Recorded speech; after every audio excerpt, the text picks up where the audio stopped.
All right, let's jump right in. Have you ever felt like there's a constant battle going on inside your own head? Well, today we're going to trace a remarkable path, a roadmap really, laid out for us in just 8 verses of Psalm 119. It's this incredible journey that takes us from that very real inner conflict all the way to a place of profound, holy awe. And hey, just so you know, this whole devotional explainer comes to you from the team over at You Need Faith in Jesus. So here's our game plan for today. We're going to walk through 5 key stages. First, that battle for the mind. Then, finding your hiding place. After that, we'll see what it means to be held up and safe. Then watch the fall of falsehood. And finally, land at living in holy awe. Let's get into it. All right, first up, a battle for the mind. You know, this is really the starting line for the whole journey. It's about that inner conflict and the choice that every single one of us has to make. So the psalmist just comes right out of the gate with this incredibly bold statement. He says, "I hate vain thoughts, but thy law do I love." I mean, talk about drawing a line in the sand. There is zero middle ground here. He's declaring that a spiritual war is happening right inside his own mind. So what exactly are these vain thoughts he's talking about? It's so much more than just, your mind wandering. The original language here points to something deeper. Thoughts that are totally empty, worthless, even idolatrous. We're talking about divided loyalties, a double-mindedness that just isn't anchored in God's reality at all. And this is where we see his battle plan.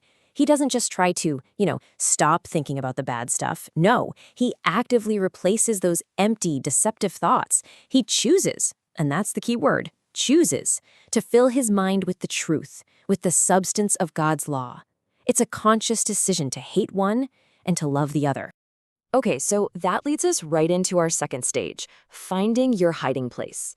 I mean, once you've identified the battle, the big question is, where do you run when you're just feeling completely overwhelmed? And here's his answer in verse 114. "Thou art my hiding place and my shield. I hope in thy word." Think about that. He doesn't run to a place, he runs to a person. God himself is the refuge. And his hope, it isn't in some temporary feeling of being safe. It's planted firmly in the rock-solid promise of God's word. And I love these 2 images he uses. A hiding place, that's like a secret, safe spot you can run to when everything's chaotic. But then he's also a shield. That's active. That's a personal defender right there with you in the middle of the fight. So he's both your sanctuary and your bodyguard. This brings us to our third section, held up and safe. And this is where we hit a really cool paradox. You might think that being totally dependent on God would make you weak, right? But it's the exact opposite. It creates this surprising boldness. Just listen to the confidence in verse 11-15. "Depart from me, ye evildoers, for I will keep the commandments of my God." Wow, because he's safe in his hiding place, he now has the strength to tell those negative influences to get lost. And it's not arrogance, right? It's a deep-seated commitment to obey God. It's basically him setting some serious spiritual boundaries. But then, in the very next verse, we see the other side of the coin. He pleads, "Uphold me according unto thy word, that I may live, and let me not be ashamed of my hope." So even with all that boldness, he knows he can't stand on his own. His strength, his very life, depends on God holding him up. And that's the whole point, isn't it? Our only real safety is in God's grasp. It's this beautiful cycle. We ask him to hold us up, and because he does, we are safe. And because we're safe, we're freed up to obey him without fear. It's just amazing. All right, let's shift gears a bit for our fourth section, the fall of falsehood. The focus here kind of zooms out from the psalmist's inner world to the world at large. He's looking around to figure out why his hope is so secure, and he finds the answer by looking at what ultimately happens to those who reject God. And the imagery here is just so powerful. Verse 118 says, "Thou hast trodden down all them that err from thy statutes."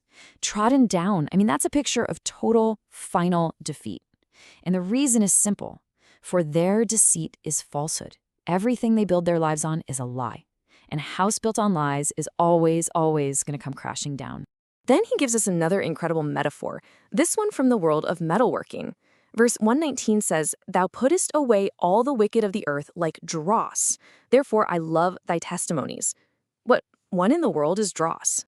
Well, dross is that worthless, scummy stuff that floats to the top when you're refining metal in a super hot furnace. It's the impurity you skim off to get to the good stuff. So the psalmist sees God's judgment as this massive refining process for all of creation. God is going to remove all the wickedness, all the impurity, and when the psalmist realizes this, that God is all about purity and truth, it makes him love God's testimonies even more. And all of this leads us to the final culminating stage, living in holy awe. We've gone from the battle in our minds to finding refuge in God to understanding his judgment. So, how are we supposed to respond to all of that? What does it look like in real life? Well, here's the psalmist's response in the final verse, verse 120. My flesh trembleth for fear of thee, and I am afraid of thy judgments. This isn't just him thinking, oh, okay, I get it now. No, this is a full-body, visceral reaction. He literally trembles. That's what happens when a human being truly gets a glimpse of the holiness of God. But it's so important we understand what kind of fear this is. This isn't the terror of a criminal in front of a judge. It's the jaw-dropping, knee-knocking awe of a creature standing before their creator. It's a profound, healthy reverence for his power and holiness. It's that very fear that Proverbs says is the beginning of all knowledge. So how can we walk this path ourselves? Well, here are the steps, plain and simple. 1. You've got to actively fill your mind with God's truth. 2. Run to him as your hiding place and shield. 3. Draw a line in the sand and separate from things that pull you away. 4.